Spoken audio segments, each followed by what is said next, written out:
Thank you, Chair. Good morning, Director Young. Good morning. You see the number behind me, the budget, $5.8 trillion. Do you have any idea what the budget was by chance 20 years ago? I don't. It was $1.4 trillion 20 years ago.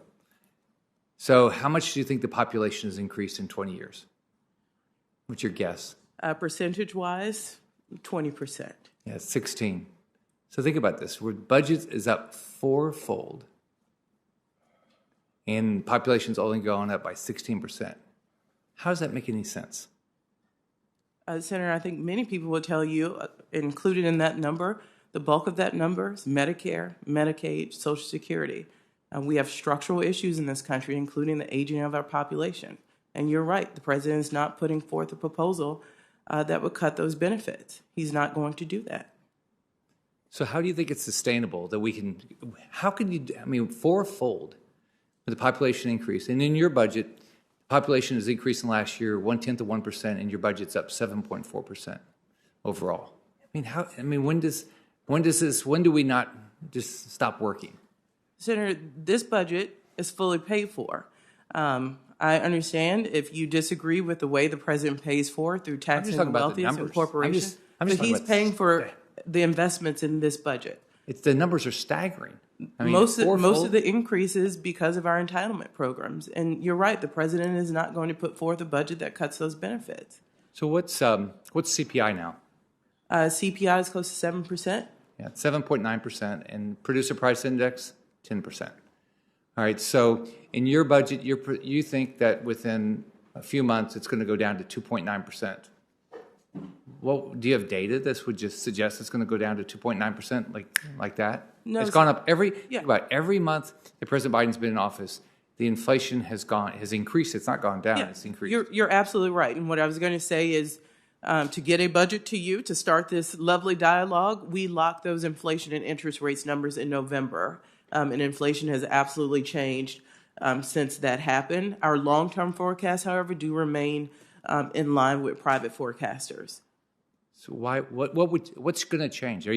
What are you doing as an example? Probably the biggest problem we've got now is energy prices. What in this budget is going to get energy prices down? And if energy prices don't come down, we can't get inflation down, period.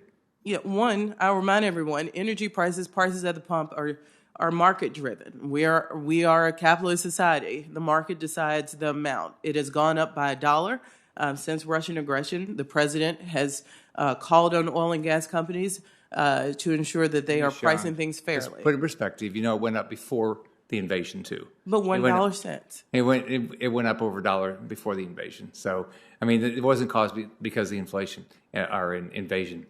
So let's go to you talked about the Federal Reserve. All right, the Federal Reserve has indicated it's going to raise interest rates this year. All right, and so if they're going to increase interest rates this year, what's the duration of the federal debt right now? Do you know? We've talked a lot about that. We don't typically use that term in budget and economy. That I believe you're referring to how long it pays off the debt. That has as much to do with the policies made in this Congress as anything else. So I don't think that's a phrase that many of us use in budget terms. We use it in budget in Florida. We used it. How long is our debt out?